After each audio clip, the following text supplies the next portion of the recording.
welcome back to this week's video game book club. I'm loving this book so much so far, guys. It's really giving me all the Uncharted feels. It really feels like we're playing or watching along a typical Uncharted game. So let's get to it and talk about chapters 4 through 6. Okay, so after finding Cheney's body, Drake and Jada take off trying desperately to find the killer or killers. They have a dramatic scene running through the labyrinth while trying not to get killed. When it becomes clear that they have lost the killer, they turn back while wiping doorknobs and fingerprint evidence and make their way back to Sully and Cheney. Cheney got stretched.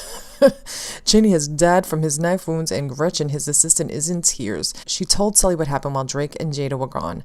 Cheney knew something that was big. This is where the story really takes off. We start coming in hot with details. Gretchen tells the crew that she knew that Maynard told the professor about a connection he'd found between the Labyrinth's tomb from Egypt's 12th dynasty and the Labyrinth of Knossos, the one with the Minotaur. Drake says, "I thought that was just a legend." And she said, "So did I." But the historical records say there was something being shown there in the 1st century AD. It's accepted that the Labyrinth of Knossos existed, but the question is how much of the story is real and how much is myth. There's an archaeological dig in Egypt near the City of Crocodiles, which sounds pretty freaking awesome to me, and her brother Ian is leading it. So it turns out that Jada's dad was in Egypt not too long ago. He said it was for research. Cheney had been translating the artifacts that he found about 3 labyrinths, all designed by Daedalus. There were even references to the Minotaur, not just the one in Crete, but in Egypt. Both labyrinths had monsters in them according to the writings of the Egyptian dig. There's more than a kernel of truth to this stuff, and he had the evidence. As soon as he started accumulating all of that, he got the go-ahead from the museum to proceed with the exhibit. Luca had called Cheney and told him he thought he knew where the 3rd labyrinth was located. Oh, bitch. This is why they were killed, and Sully tells Gretchen to call her brother in Egypt and give him the heads up that they are coming. Drake tells the security guards that they're just going to go back and look for the police and guide them through this maze. And then they bounce. So the crew slips out and decide to go back to Luca's place to search for what the cops wouldn't be looking for. Jada doesn't want them to contact Olivia, her stepmom, because she knows she's involved with this somehow. How does she know? Well, she must know by now that her husband, Jada's dad, is dead and no phone call. What kind of stepmother would do that?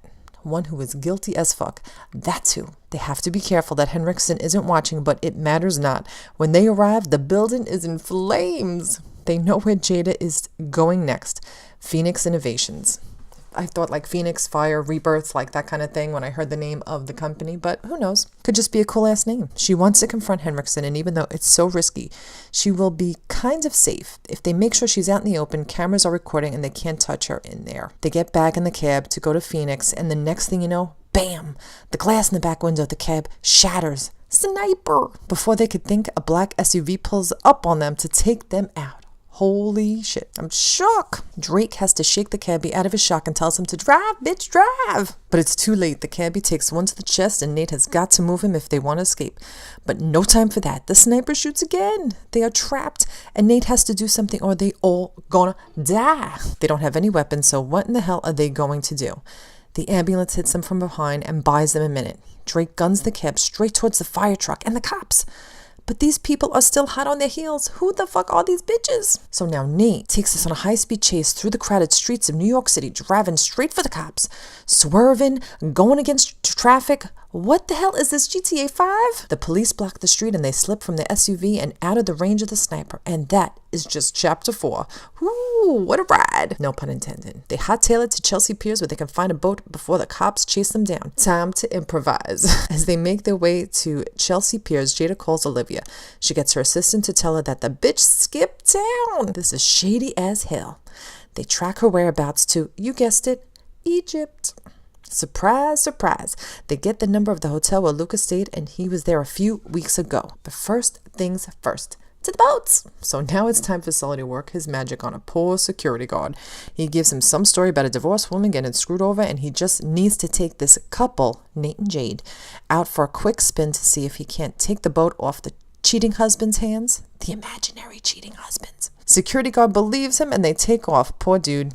It's a beautiful thing to watch Sully bring the hustle. Side note, a little something that bothers me in this book, they keep referring to Olivia as the wicked stepmother, like a monster. It just seems lazy, like we get it. Bitch is evil. You don't have to keep hitting us over the head about it. We get it. Other than that, I'm loving the writing and the pacing of this book. So now they have escaped on the boat. They left a message where the boat would be. A joyride is better than grand theft. Then they concoct their complicated travel plans. They don't want to arouse the suspicion of the cops or the bad guys. They pick up their fake IDs and they bounce. Jada and Nate get a chance to talk on the plane ride. They definitely have chemistry and it's obvious that there's something there between them. But this is not the time. And this is Sully's goddaughter and his friend's daughter. It ain't right. And that's chapter 5. This is all going on in 2 chapters, guys. Also, it has just occurred to me that Nate hasn't said crap once. How are they going to miss his favorite catchphrase? So they land in Egypt and Nate is warning Sully to not be so protective over Jada because he is going to get himself killed. The girl is capable, strong, and smart, and she can hold her own. Sully needs to focus. Sully also knows that Nate likes Jada. Clocked. Nate and Jada speak some more and they bond some more. They meet a connection who has provided them with a car, but first they need guns. They get to downtown Fayoum. Chikaru, the Egyptian connection, can get them the hotel where they divvy up the guns and regroup. When they try to check in, Jada is supposed to get the same room her father stayed in, but it is unavailable and being refurbished. You know what that means. Nate has to strong arm this dude. Jada needs this room. And that's the end of chapter 6. Will they find any answers in Luca's room? Are they still being followed? Does Olivia know that Jada is still alive? Does she know that they are in Egypt, hot on their trails? I have so many questions. I am really enjoying this book. It moves as fast as the Uncharted games does, and it keeps moving with no filler. All right, so thanks so much for listening for this week's installment of Video Game Book Club. Come back next week for our 3rd installment for chapters 7, 8, and 9.